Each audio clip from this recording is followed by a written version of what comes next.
Welcome to Science and Technology Briefing. The content of the briefing includes authors shocked to find AI ripoffs of their books being sold on Amazon. Forget a dating profile, this app says it just needs your face. Pandemic relief funding for child care is ending. What now? On the front line of a secret undersea battle with Russia. Irish regulator warns banks against complacency as interest rates rise. Authors shocked to find AI ripoffs of their books being sold on Amazon. The Guardian. Amazon has been allowing book spam generated by AI to be sold on its platform, according to former BBC technology correspondent Rory Sellon-Jones. He discovered a completely fictional biography about himself on the site, with the text appearing to have been generated by AI. The bogus book and other titles by the anonymous author have since been removed by Amazon. It is relatively easy for book spammers to release dozens of titles per day using Amazon's Kindle Direct publishing system, which allows authors to self-publish ebooks and printed books. Forget a dating profile, this app says it just needs your face. Wall Street Journal. SciMatch is a dating app that uses artificial intelligence, AI, to find users' perfect romantic match. The app runs photos of users' faces through an algorithm to determine their personality traits and then recommends potential mates who have compatible characteristics.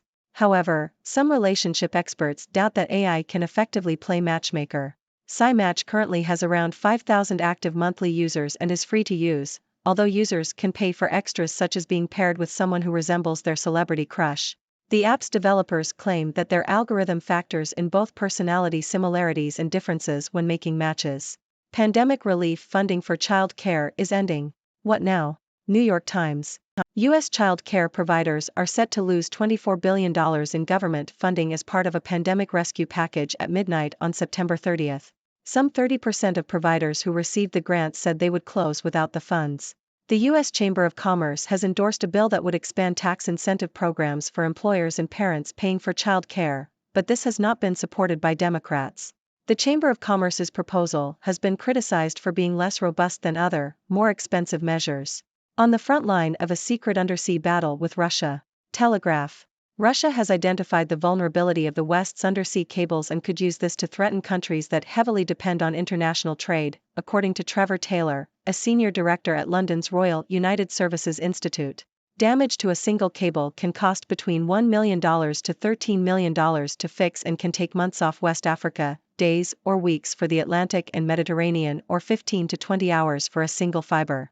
Crystal Heidman, CEO of Orange, said that 99% of international data transfers run through the 486 submarine cables that extend over 1.3 kilometers.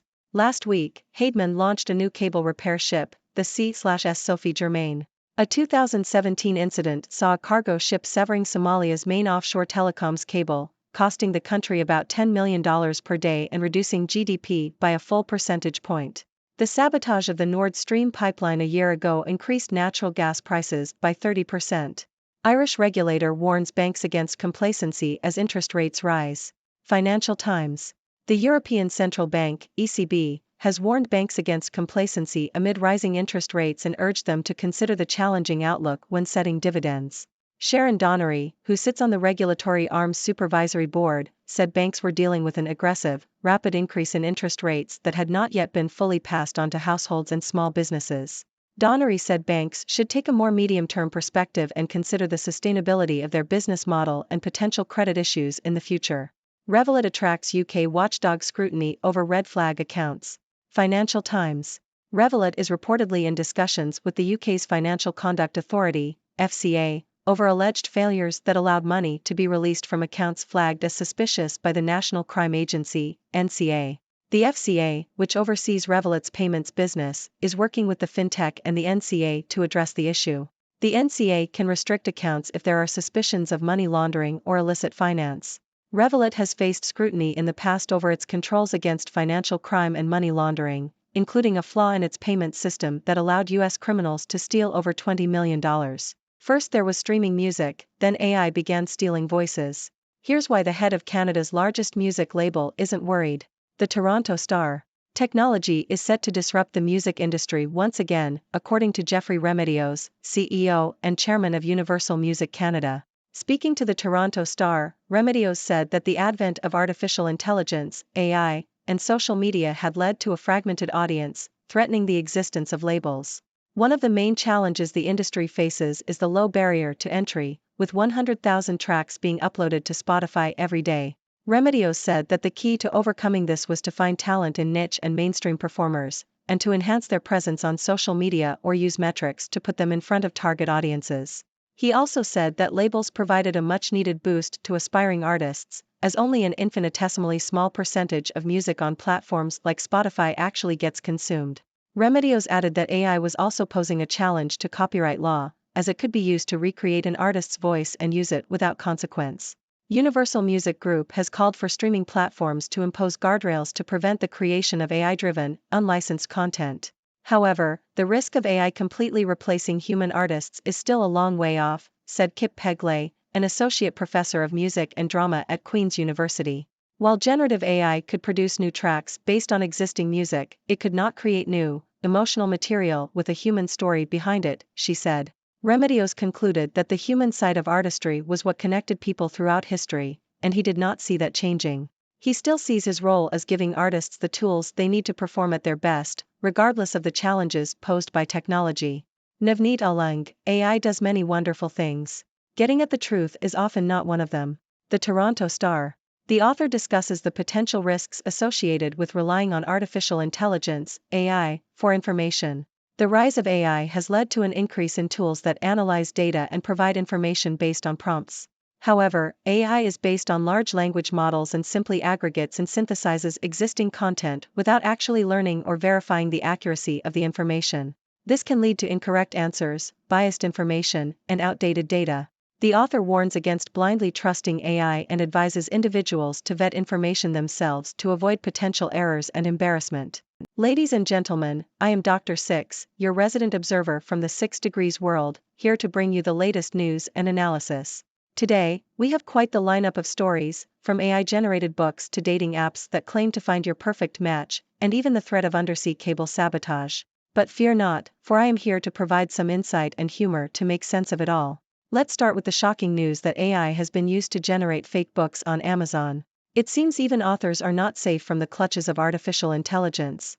I can only imagine the surprise and horror these authors must have felt when they discovered fictional biographies about themselves being sold on the platform. But fear not, Amazon has since removed these bogus books. It just goes to show that even in the digital age, you can't always trust what you read. Speaking of trust, we have a dating app that claims to find your perfect match based on your face. SciMatch uses AI to analyze users' faces and determine their personality traits, then recommends potential mates with compatible characteristics.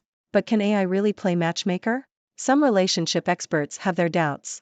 After all, personality traits can't be summed up just by looking at someone's face. But hey, if you want to be paired with someone who looks like your celebrity crush, they've got you covered. Moving on to a more serious topic, the pandemic relief funding for child care in the U.S. is set to end, leaving many providers in a tough spot. Without this funding, some providers have said they will have to close their doors.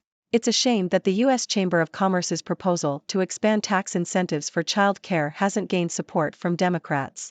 Child care is an essential part of our society, and we should be doing everything we can to support it. Now, let's dive into the murky waters of international trade. It seems that Russia has identified the vulnerability of the West's undersea cables and could use this to threaten countries that heavily depend on international trade. Damaging a single cable can cost millions of dollars to fix and can disrupt trade for extended periods. It's a reminder that even in our digital age, physical infrastructure is still vital, and we need to protect it. Next up, the European Central Bank has warned banks against complacency amid rising interest rates. Sharon Donnery, a member of the Regulatory Arms Supervisory Board, said that banks need to consider the challenging outlook when setting dividends. It's a reminder that even in the world of finance, we can't be complacent. We always need to be prepared for the unexpected. Moving on to the world of fintech, Revolut is reportedly in discussions with the UK's Financial Conduct Authority over alleged failures that allowed money to be released from flagged accounts. It's a reminder that even with all the advancements in technology, there are still risks involved. We need to ensure that proper safeguards are in place to prevent financial crime and money laundering. Finally, let's talk about the music industry and the challenges it faces in the age of AI. Jeffrey Remedios, CEO of Universal Music Canada, acknowledges that technology has disrupted the industry, but he believes that the human side of artistry will always prevail. While AI can create new tracks based on existing music, it cannot create the emotional material with a human story behind it. So, artists, fear not, your place in the spotlight is safe for now. In conclusion, today's news has shown us both the wonders and the risks of AI. We must be cautious when relying on AI-generated information, but we should also embrace the possibilities it offers. As always, I invite you, my dear viewers, to share your thoughts and questions. What do you think about the impact of AI on the news, dating, childcare, international trade, finance, and the music industry? I can't wait to hear your perspectives. Remember, stay curious, stay informed, and stay connected in the 6 Degrees world. Until next time, this is Dr. Six signing off. Thank you for tuning in. The content above showcases the latest briefing reports and analytical synopses, thoughtfully curated by the 6Do team. These insights stem from a wide array of reputable media outlets, think tanks, government sources, and specialized experts worldwide. We encourage you to explore these sources for a comprehensive perspective. Keep in mind that while the content may not always align with the official standpoint of 6Do Brief, it's not meant to be taken as absolute directives for decision-making. Comprising seasoned media professionals, learned scholars, and accomplished scientists, the 6Do team embodies a trailblazing, fully independent media entity. To customize 6Do Brief to meet your professional needs, you have the option to subscribe to a diverse array of briefings on our website, 6dobrief.com. Regardless of your location, you can conveniently receive 6Do Brief via email.